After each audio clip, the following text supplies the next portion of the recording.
Assalamualaikum warahmatullahi wabarakatuh. Saya Nur Rashidah binti Abdul Rashid, nombor matrik C21A2010 akan membentangkan tajuk artikel saya iaitu pakaian tradisional, budaya, fashion dan pengaruh kebaya Nyonya Melaka.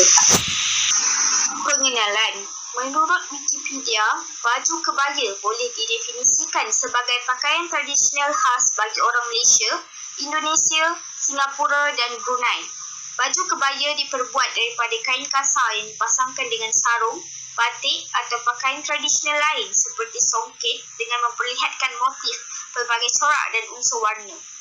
Kebaya dipercayai berasal daripada keturunan Baba Nyonya dan kemudiannya disebarkan ke seluruh pelosok Nusantara iaitu di semenanjung Tanah Melayu, Bali, Sumatera dan Sulawesi pada masa pemerintahan kerajaan-kerajaan Melayu, khususnya di bawah kekuasaan Empayar Kerajaan Melaka yang mempunyai pengaruh besar di wilayah maritim Asia Tenggara.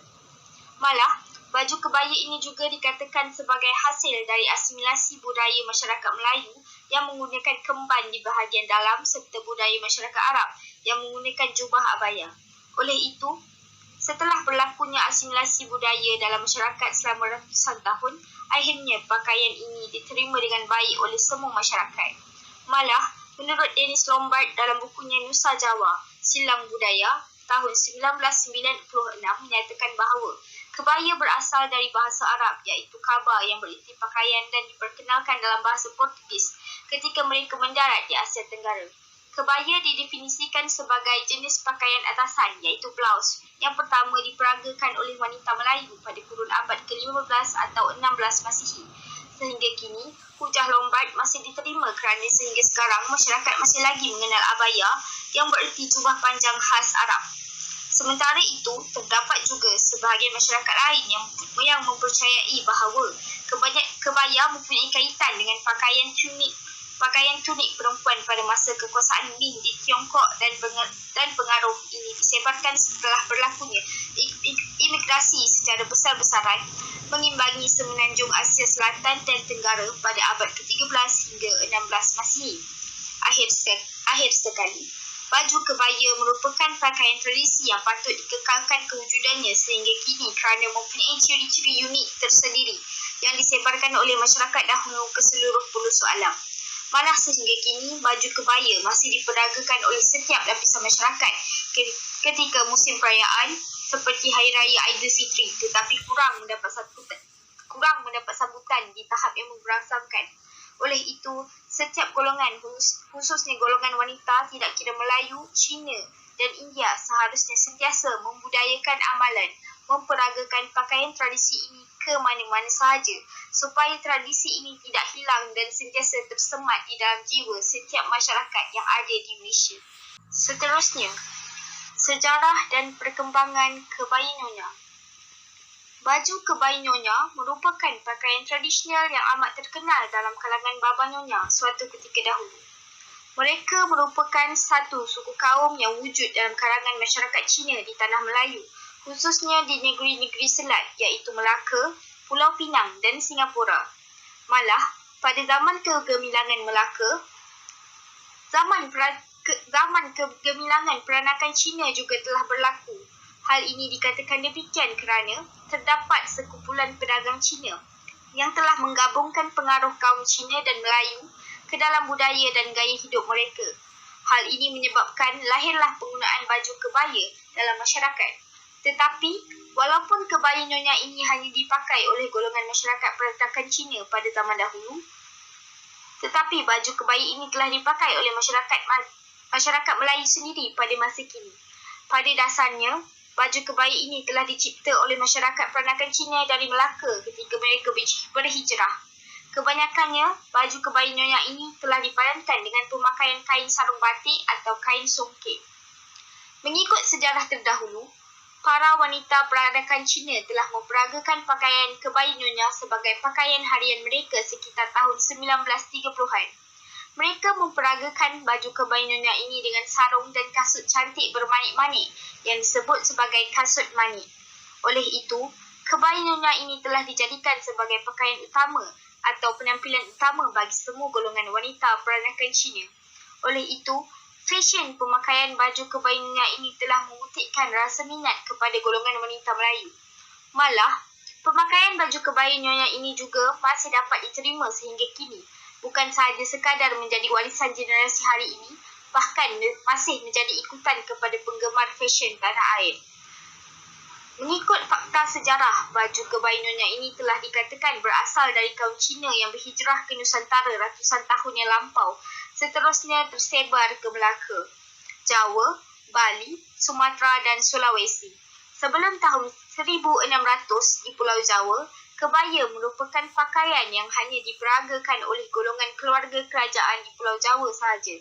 Tetapi, apabila tercetus zaman penjajahan Belanda di Pulau Jawa, golongan wanita Eropah mula mengenakan kebaya sebagai pakaian rasmi mereka. Malah, baju kebaya ini telah diubah suai dari semasa ke semasa dengan menggunakan barang tenunan mori dan telah bertukar dengan menggunakan sutera dan diselitkan dengan sulaman yang berwarna-warni. Sebelum tersebarnya agama Islam secara meluas, masyarakat Jawa pada abad ke-9 telah menemui beberapa istilah busana. Namun pada ketika itu, golongan wanita masih setia dengan padanan kain dan kemben yang hanya menutup dada sahaja. Tetapi, apabila agama Islam telah disebarkan secara meluas di seluruh pelosok Nusantara, imej busana kebaya ini telah ditukar mengikut cara yang sesuai, iaitu lebih menitik beratkan pemakaian yang sopan seperti menutupi seluruh bahagian dada. Manakala, melakukan proses outer dengan menggunakan kain tipis untuk menutupi bahagian dada yang terdedah, bahagian belakang tubuh, bahu serta kedua-dua lengan. Kini, kebaya nyonya sedang mengalami pembaharuan dari semasa ke semasa, malah semakin terkenal juga pemakaiannya dalam kalangan golongan wanita bukan Asia. Ciri-ciri kebaya nyonya. Mengikut peredaran budaya, pada awalnya kebaya nyonya dihiasi dengan warna putih. Terdapat pelbagai adat resam dan budaya masyarakat Cina di Nusantara, antaranya bahasa, makanan, adat resam dan tidak lupa juga kepada cara pemakaian. Peradaban budaya Cina di Nusantara atau lebih dikenali sebagai budaya kaum Peranakan telah muncul sekitar tahun 1880-an ketika imigran dari Yunan mula berdagang ke Nusantara dan menikah dengan wanita Asia. Melalui cara ini, telah munculnya cara berpakaian yang disebut baba, khas untuk golongan lelaki dan nyonya bagi golongan perempuan. Terdapat pelbagai ciri-ciri khas yang direka pada potongan fabrik kebaya nyonya, antaranya ialah menggunakan bahan wool Paris dan adanya unsur elemen klasik berupa rendah lebar. Kebaya nyonya merupakan ukuran yang pendek iaitu hanya sampai di batas atas pinggul. Selain itu, pada era zaman pendudukan Belanda, kebaya nyonya ini dihiasi dengan rekaan warna putih. Hal ini dikatakan demikian kerana warna putih merupakan bukti artikulasi budaya kerana warna putih jarang digunakan oleh masyarakat Cina disebabkan warna putih ini adalah simbol yang melambangkan kedukaan bagi masyarakat Cina. Selain itu, setelah Perang Dunia Kedua, kebaya nyonya ini telah didominasi dengan elemen warna-warna cerah serta dipadankan dengan kain sarung atau kain batik bermotifkan burung hong, peony, liong, naga dan bunga peony.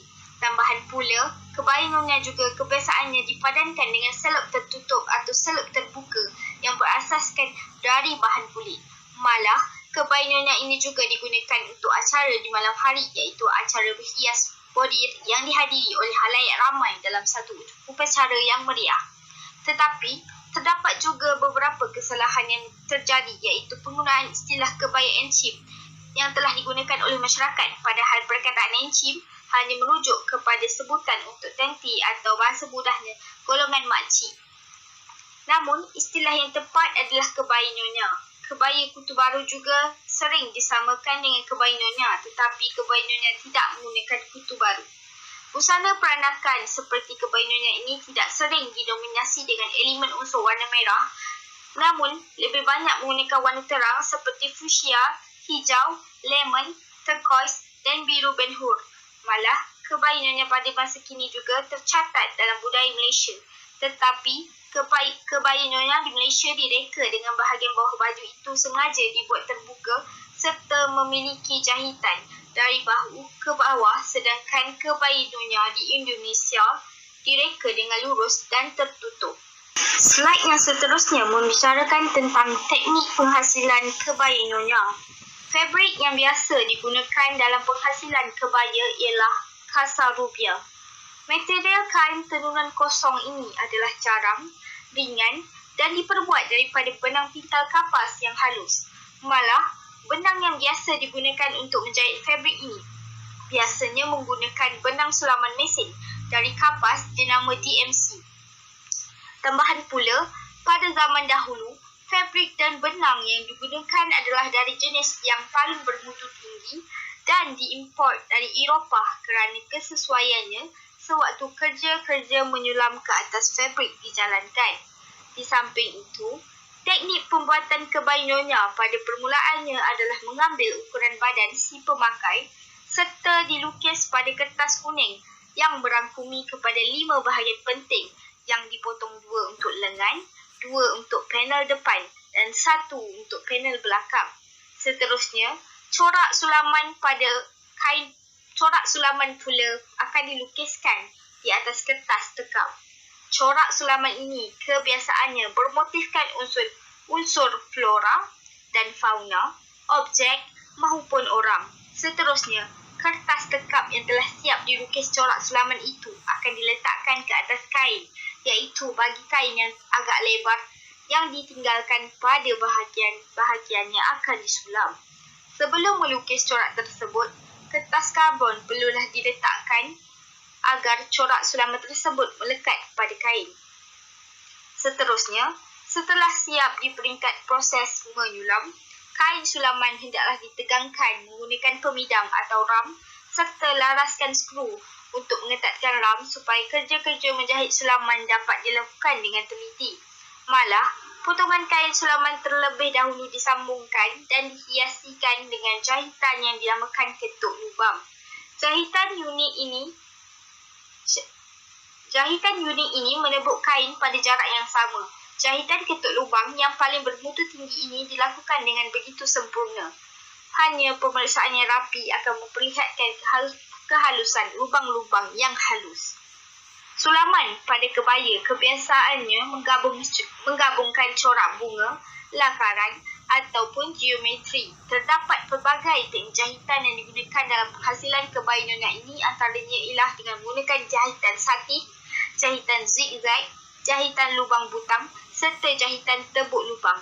Teknik ini menggunakan tusukan jarum berulang kali ke atas fabrik kain kasar.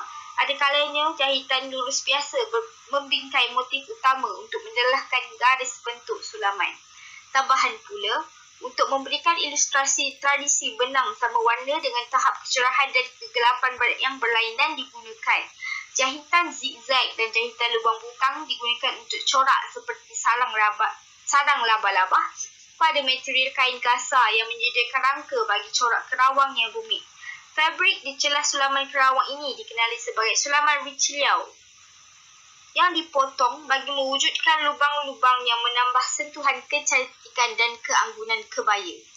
Seterusnya, fungsi baju kebaya nyonya.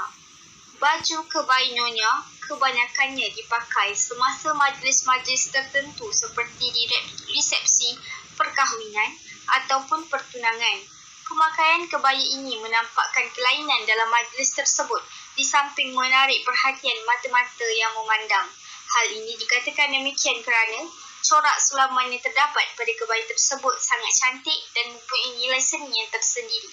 Malah, sulaman yang dibuat sesuai mengikut warna dan fabrik menggunakan jenis fabrik yang mempunyai ketahanan iaitu kain kasar rubiah dan sangat berbeza jika dibandingkan dengan kebaya biasa.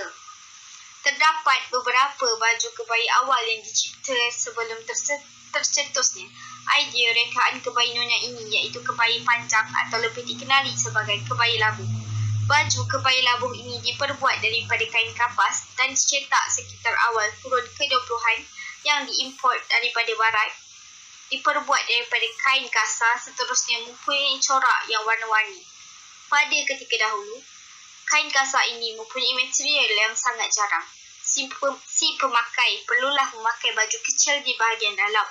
Apabila menghadiri majlis rewang, si pemakai boleh menanggalkan baju kebaya ini dan meninggalkan baju kecil di bahagian dalam ketika melakukan kerja supaya dapat mengurangkan rasa panas. Baju kebaya ini juga amat sesuai untuk segala bentuk badan kerana mempunyai bahagian pesak di hujung kain pada belah hadapan. Pesak ini boleh dilebarkan mengikut bentuk badan bagi orang yang bertubuh gempal serta boleh disempitkan semula bagi orang yang bertubuh kecil. Manakala di bahagian ketiak pula terdapat satu bahagian berbentuk segitiga yang dipanggil kekek. Ia berfungsi sebagai memudahkan pergerakan masuk tangan ke dalam baju kebaya. Baju kebaya labuh ini juga tidak mempunyai sebarang butang. Setiap pemakai perlulah menggunakan kerongsang 3 untuk menyambatkan baju kebaya labuh ini. Mengikut fashion peranakan Cina di Melaka, kerongsang yang digunakan oleh mereka selalunya berbentuk daun atau bahagian tengah kerongsang sahaja berbentuk lain, diikuti dengan bahagian bawah dan atas menggunakan bentuk kerongsang yang sama. Malah, untuk pemakaian sanggul pula, bagi orang peranakan Cina di Melaka, mereka menggayakan pemakaian kebaya ini dengan membuat sanggul siput di atas kepala yang mempunyai unsur tombong dan lekat. Jadi, rambut yang telah disimpulkan menggunakan tombong akan disematkan dengan mencucukkan sanggul sebanyak 3 batang supaya sanggul tidak terburai. Si pemakai yang memperagakan baju kebaya labuh ini juga tidak dibenarkan untuk memakai anting-anting, tetapi perlulah memakai kerambu. Pemakaian baju kebaya labuh ini juga mestilah dipadankan dengan bimpo atau bahasa mudahnya ialah sapu tangan jenis batik. Penggunaannya adalah sebagai letak di bahu dan juga boleh digunakan untuk mengelak mulut selepas makan sirih mengikut kegunaan orang-orang zaman dahulu. Manakala, tali pinggang pula dipanggil sebagai hupau, di mana si pemakai boleh menyimpan duit di dalam tali pinggang. Selain itu, terdapat juga fashion yang telah ditambah baik pada penghasilan busana kebaya nyonya ini, iaitu kebaya rendah. Pada dasarnya, kebaya ini menggunakan rendah atau renda untuk dijadikan sempadan kebaya. Renda yang digunakan pada penghasilan baju kebaya ini bukanlah menggunakan sekeping renda yang besar, tetapi hanya menggunakan renda yang berlekak-lekuk untuk menghasilkan unjuran tepi. Renda ini diambil dan dikenakan pada kain dan terhasilnya corak biku-biku yang asli dan tidak perlu disulam. Terdapat pelbagai corak renda, antaranya ialah bunga, motor, kerang dan sebagainya. Di samping itu, kemahiran sulaman juga digunakan ke atas jahitan renda ini. Renda ini juga boleh digunakan ke atas kain yang tidak mempunyai sebarang corak ataupun kain yang mempunyai corak agar dapat menceriakan lagi pemakaian kebaya ini. Seterusnya, terdapat banyak pengaruh pemakaian kebaya nyonya. Renda ini misalnya boleh dilihat melalui pemakaian sanggul 2 ataupun lebih dikenali sebagai sanggul telefon kerana bentuknya yang mempunyai telefon ala negeri Cina di sekitar tahun 1920-an hingga 1930-an, di mana peralihan fashion kebaya labuh panjang kepada kebaya renda ini. Malah, baju kebaya renda ini juga ditambah unsur-unsur kerawang di bahagian tepi sulaman baju. Baju kebaya renda ini juga dipadankan atau dilagakan dengan sarung yang berwarna cerah. Pemakaian baju kebaya renda ini juga menggunakan kerongsang yang berantai yang mempunyai corak yang serupa dan disambungkan ketiga-tiga corak ini bersama-sama dengan rantai. Oleh itu, ini merupakan asas utama kepada setiap pemakai yang ingin memperagakan kebaya renda ini, mereka perlu memakai kerongsang berantai. Baju kebaya nyonya ini dipakai setiap hari khususnya golongan nyonya. Baju ini juga digunakan oleh model untuk memperagakan pelbagai jenis corak ataupun sulaman yang terdapat pada kebaya nyonya tersebut. Semasa meraihkan hari perayaan, kebaya nyonya ini juga akan dipakai oleh kaum wanita dan remaja perempuan dan amat sesuai dipakai pada majlis makan malam. Pada zaman dahulu, kebaya nyonya ini disulam menggunakan tangan, tetapi kini atas permintaan yang tinggi dari dalam dan luar negara, kebaya nyonya ini disulam menggunakan mesin elektrik. Jika corak menggunakan sulaman manual, ia akan disiapkan antara tempoh 6 hingga 8 bulan. Manakala sulaman menggunakan mesin elektrik boleh disiapkan dalam tempoh seminggu. Kebaya nyonya yang disulam menggunakan mesin elektrik siap dalam tempoh yang singkat kerana ia hanya menggunakan 3 warna benang berbanding sulaman secara manual yang menggunakan kira-kira 24 warna benang yang akan ditukar bagi menghasilkan corak yang nampak lebih hidup. Walaupun demikian, kebaya nyonya ini tetap menjadi pilihan. Ini disebabkan kerana busana tersebut amat selesa dipakai bukan sahaja pada musim perayaan tetapi ketika menghadiri majlis rasmi termasuk perkahwinan, pertunangan, makan malam dan jadikan pakaian harian serta digunakan dalam persembahan kesenian di seluruh negara. Pelbagai acara telah diadakan bagi mempromosikan kebaya nyonya seperti pelancaran promosi Kebaya Splendor dan Roadshow Malaysia, pameran dan persembahan kebaya nyonya yang berbahagia Datin Paduka Seri Endon Mahmud di Balai Seni Lukis Negara dan Galeri Seni Petronas KLCC.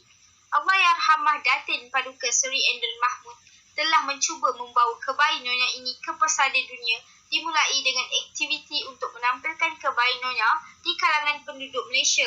Pada peringkat permulaan, Allahyarhamah Datin Paduka Seri Endon Mahmud telah membuat pameran di Kuala Lumpur. Persembahan kebaya nyonya dalam pertunjukan fashion sejarah semasa sambutan ke-30 Simposium Pediatrics Malaysia di Melaka dan juga turut terlibat dalam peragaan kebaya nyonya di luar negara. Justru, permintaan kebaya nyonya telah mendapat sambutan sehingga kini di seluruh negara, bahkan dari China, Singapura, Indonesia, Brunei, Jepun dan Vancouver. Kesimpulannya, baju kebaya nyonya ini merupakan sebuah pakaian khas tradisi yang mempunyai nilai estetika dan fungsi yang tersendiri. Melalui asimilasi budaya yang berlaku dari semasa ke semasa, jelaslah dapat dilihat bahawa penghasilan baju kebaya ini banyak mempengaruhi unsur budaya masyarakat pada zaman dahulu ke seluruh pelosok Nusantara. Setiap inci baju yang direka mempunyai ciri-ciri unik yang tersendiri di mana si pemakai dapat meningkatkan lagi keayuan dan keanggunan ketika memperagakan fashion-fashion busana yang telah ditambah baik kepada versi yang lebih moden.